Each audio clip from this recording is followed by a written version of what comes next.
今回は岡山県にあるとてもイケてる町、倉敷にやってきました。美観地区は歴史があるだけじゃなくて、おしゃれなカフェや名物グルメ、雑貨屋さんもたくさんあります。こうした旅の動画をこれからもたくさんお届けしたいと思っているので、今日の動画がいいなと思ったら今のうちに高評価ボタンをポチッと押してもらえるととても励みになります。ついでにチャンネル登録もお願いします。お待たせしました。いや、お待たせしすぎたかもしれません。日常を忘れて僕と一緒に倉敷の街をのんびりお散歩しましょう。それでは倉敷散歩スタートします。ぜひ最後までご覧ください。ここら辺から倉敷のメインの観光地、美観地区になります。早速ありました。こちらは村すずめという和菓子です。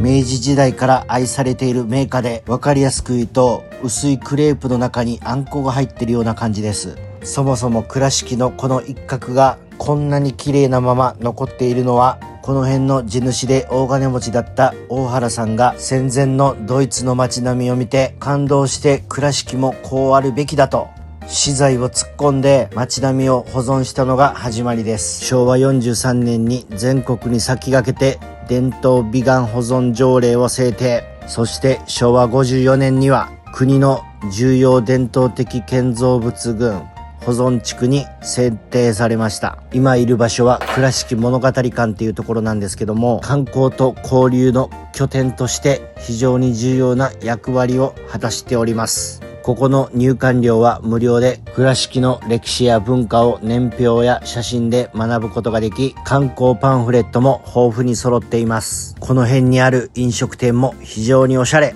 町の中心を流れる倉敷川はかつて多くの運送船が行き交った場所です。川沿いの石畳を歩けば白壁と黒い瓦のコントラストが美しく、どこを切り取っても日本の伝統美を感じることができます。インスタ映えする写真スポットもめちゃくちゃ多いです。こちらが大原美術館ですが、日本初の西洋美術中心の私立美術館です。残念ながら3時までの営業ということで入れませんでした。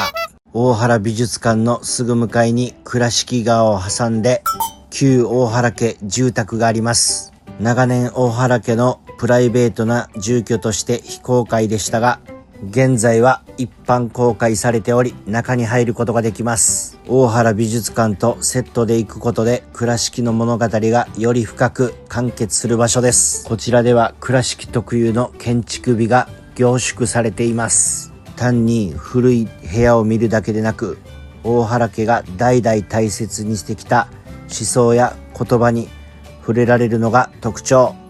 結構な豪邸でして見応えが非常にあります。なぜこんなにお金持ちなのかと言いますと、江戸時代からの地主としての蓄えと明治以降の実業家としての爆発的な成功という2つのステップがありました。いわゆるバイプッシュってやつですね。こちらに入っていくとお茶とお菓子を食べるところがあります。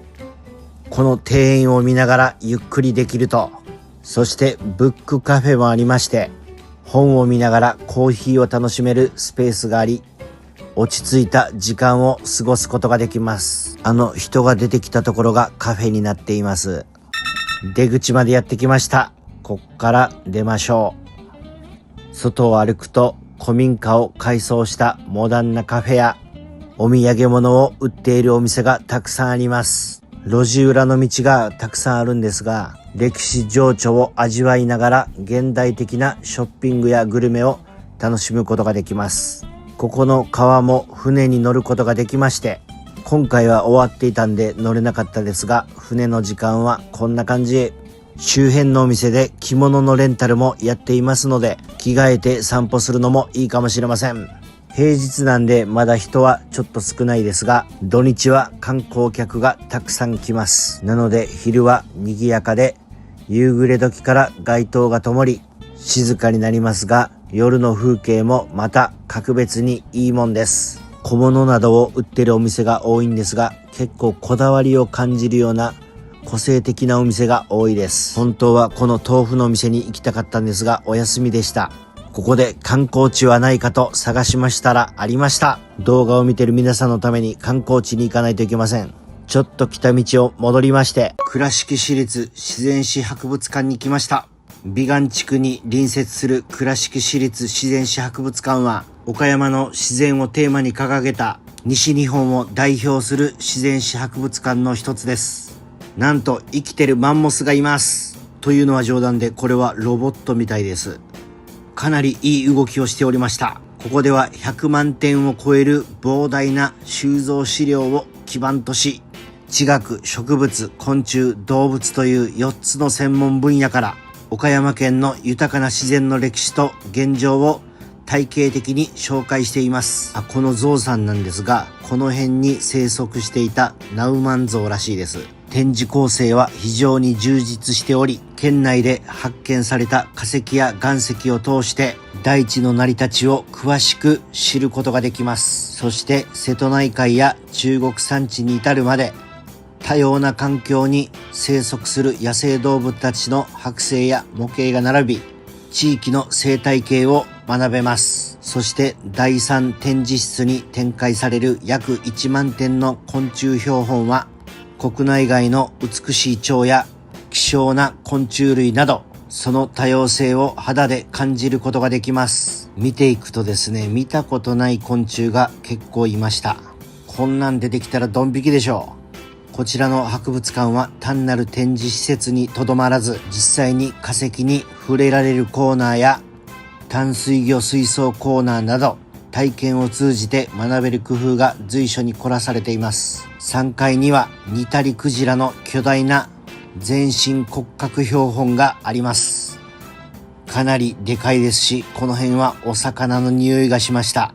スペースの問題もあるかもしれませんが、これはバシッと飾った方が良さそうな気がします。こちらの施設なんですが、高校生以下は入館無料ということもあり、教育機関の校外学習や家族連れの学びの場として広く活用されているみたいです。歴史情緒あふれる倉敷の街並みの中で、地球の長い歴史と生命の営みに触れることができる貴重な拠点と言えます。岡山県の工芸品が展示されておりました。おそらく岡山県の人は手先が器用なんだと思われます。畳なんかも有名みたいですね。ここの椅子は畳になっておりました。博物館の隣に倉敷市立美術館があります。この建物の設計を手掛けたのは世界的に有名な建築家の方で、倉敷市庁舎として建てられ、現在は美術館として再生されています。打ちっぱなしコンクリートの質感は戦後日本建築の傑作の一つとも言われています。中の様子は撮れませんので、ぜひご自分の目で見に行ってください。そういえば岡山市の観光動画も別で出しておりますので、後でぜひご覧ください。倉敷名物ぶっかけうどん古市をご紹介します。倉敷を代表するソウルフードとして知られるぶっかけうどんは、今や全国的に親しまれるうどんの食べ方の一つですが、その発祥の地として知られているのがぶっかけうどん古市です。もともとは江戸時代から続く老舗の青果店をルーツに持ち、戦後倉敷駅前でうどん屋さんを開業したことから、その歴史は始まりました。スタンダードなぶっかけうどんあったかいのを注文します。こちらの店舗は新しいのか内装がとても綺麗でした。古市のぶっかけうどんの最大の特徴は、独自のこだわりが凝縮された甘みのある濃いめのつゆにあります。厳選された昆布や椎茸、数種類の削り節から引いた出汁に地元岡山の醤油を合わせた秘伝のタレは、一度食べると癖になる奥深い味わいを誇ります。これに合わせる麺は程よいコシともちもちとした食感を両立させた自家製麺で、つゆとよく絡むように工夫されています。他には揚げたての天ぷらを乗せたものや生卵を加えたものなどバリエーションも豊富。夏は冷たく締めた麺で喉越しを楽しみ、冬は温かい麺で芯から温まるなど、四季を通じて異なる魅力を味わえる点も長年愛され続けている理由の一つでしょう。美観地区の路地裏でひときわ異彩を放つスポットがこちら、桃太郎からくり博物館です。倉敷の中でも実は一番おすすめかもしれません。一見するとレトロな資料館なんですが、実は大人も子供も思わず声を上げてしまう仕掛け満載の体験型ミュージアムです。江戸時代の浮世絵をヒントにした視覚トリックや鏡の反射を利用した不思議な展示など、アナログながらも精巧なからくりが至るところに仕掛けられています。特に実際に歩いて体験する鬼ヶ島洞窟探検は、レトロな怖さと面白さが入り混じったここでしか味わえない独自のアトラクションです。ネタバレするんで詳細は言えませんが、僕的にはめちゃくちゃ楽しかったです。遊び心だけでなく資料としての価値も一級品で、桃太郎伝説に関する古文書や浮世絵、明治時代のちりめん本など、館長が長年かけて収集した膨大な歴史資料が展示されています。誰もが知っている桃太郎という物語の深さを勉強することができる。こちらが倉敷市の象徴的な観光スポットであるアイビースクエアは、明治時代に建てられた工場跡地を再利用した場所です。中にはホテルがあるみたいです。美観地区の北の方にある阿智神社にやってきました。倉敷の街を一望することができる神社です。航海安全や交通安全のご利益があるみたいです。参道の長い石段を登り切った先に広がる境内は静寂な空気に包まれており、頂上からは白壁の街並みが新しい美観地区の風景を見渡すことができます。結構階段が長いので体力的に自信がない方はしんどいかもしれません。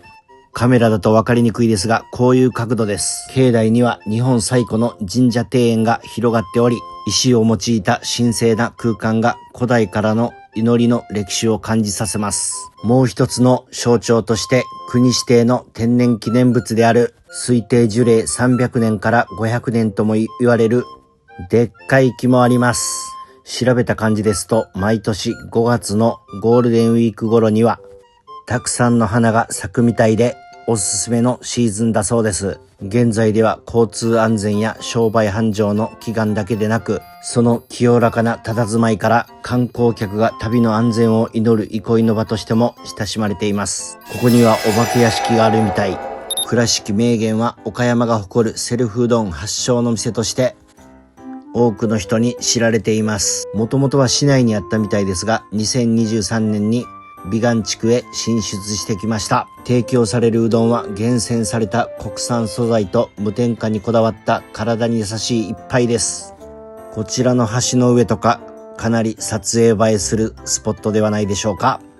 こんな街並みなのでめちゃくちゃ綺麗です。夕方になるとだいぶ人も減ってきました。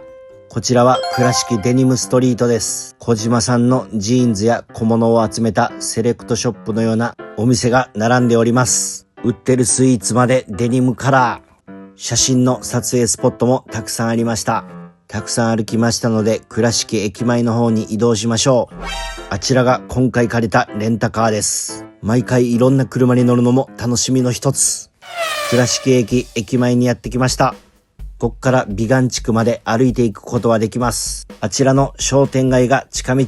駅から大通りを渡ってすぐ始まる倉敷センター街は、明るく広々としたアーケードが特徴で、昔ながらのお店とモダンなカフェが共存しています。朝市もやってるみたいなので、詳しくは概要欄からご覧ください。このカッパというとんかつ屋さんも有名みたいです。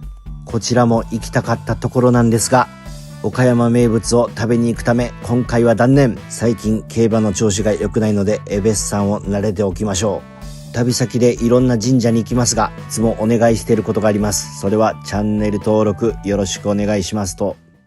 今回のお目当ての店に来ました。倉敷駅前の商店街からほど近い路地に店を構える寿司和食柴田です。看板メニューの一つは彩り豊かな岡山ばら寿司。おでんもありましたので豆腐を頼んでみました。見た目からしてめちゃくちゃ美味しそうなんですが、これが美味しかったです。寒い時にはやっぱりおでんだ。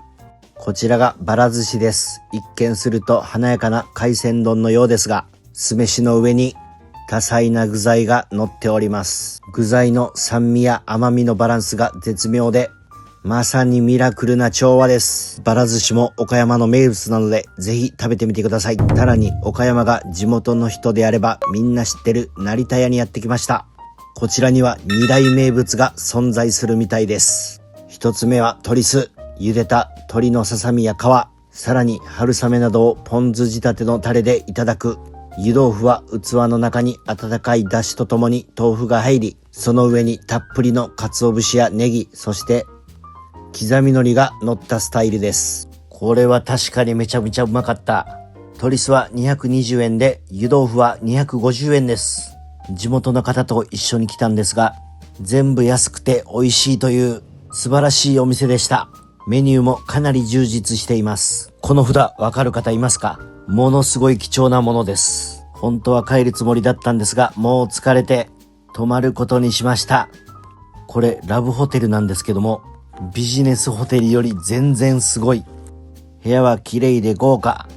あらゆる設備も整っております。今度からビジネスホテルじゃなくてもラブホテルでいいんじゃないかと思ってきました。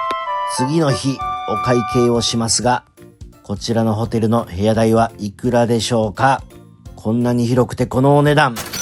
お風呂も豪華で非常に良かったです。というわけで倉敷の旅は終わりですが、岡山市内の観光動画もぜひご覧ください。またここがおすすめだよっていうものがあればコメント欄にて教えてください。なんと次はあなたの街に現れるかもしれません。